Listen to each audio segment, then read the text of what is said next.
Welcome to Sheni V'Chamishi. Welcome to my Kosher Kitchen.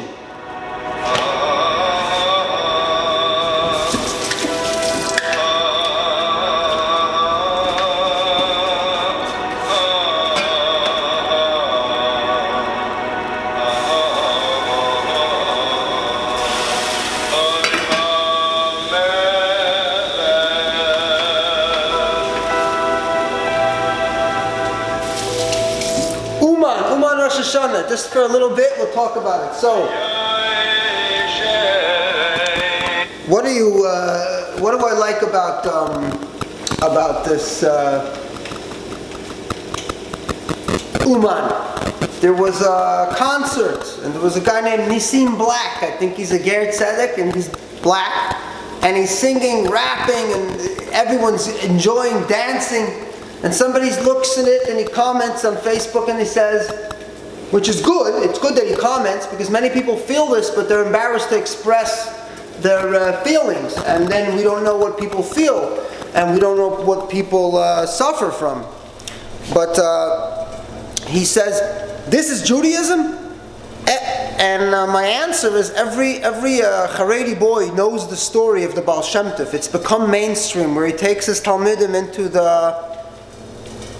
to see a farmer boy who plays a flute until he passes out. And the legend has it that the boy said, God, I want to give you something. What can I give you?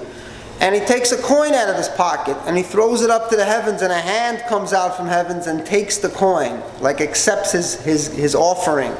And the Baal Shem Tov shows the kid, the Chavraya, his students, and he goes, that's God worship. Is that Judaism? The boy probably was a pagan. He probably was either a Christian, a Jew, or just a farmer boy that wasn't educated. He knew who was in charge. He knew that the priests and the land and the squires are in charge. He knew that whatever rules they tell him about life, he must listen. But he probably didn't know what Judaism is. So, no, the Baal Shem Tov was not telling them what Judaism is, because nobody knows what Judaism is. There's so many ways of worshiping and not worshiping.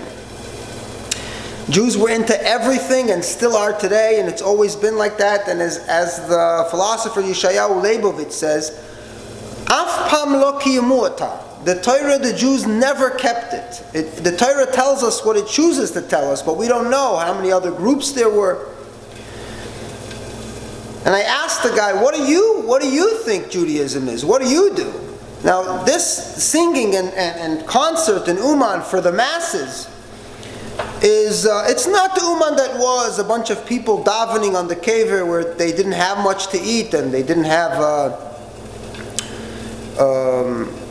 many people to even meet there. It was quiet, it was secret, and the fact that it survived throughout the ages and the fact that it picked up is beautiful. It used to be a little persecuted group would go, and people would lose their shidduchim in Israel because they were going to Uman and they were caught and they were hiding it.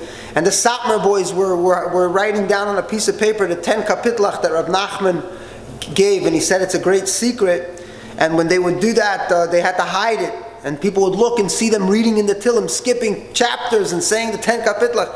And kids got in trouble. I remember I had an American boy in yeshiva, a Lubavitcher boy in Sfas, and he had in his Arizal Lubavitch Siddur, he had the 10 kapitlach written down in numerics, numbers, and I knew what it was.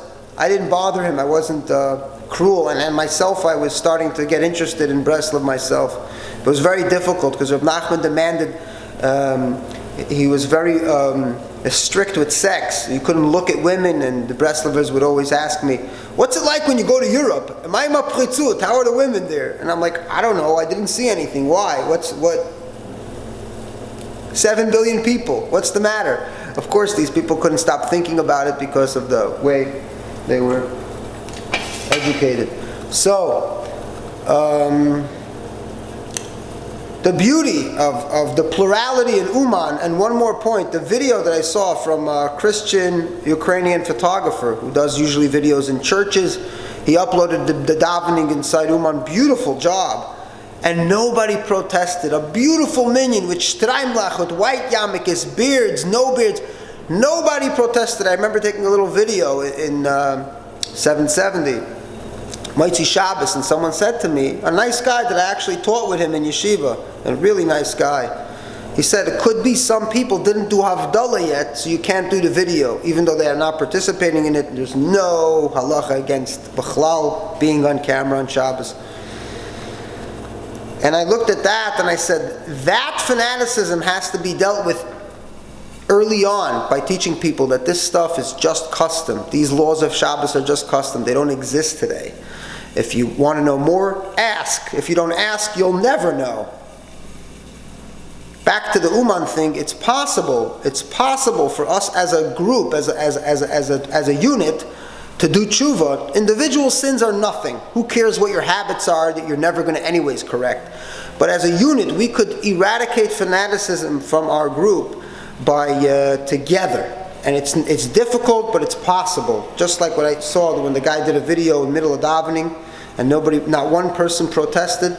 It's possible as a group to educate and to accept that tolerance is a must, and religion is also nice. Thank you for watching Sheni B'Chamishi.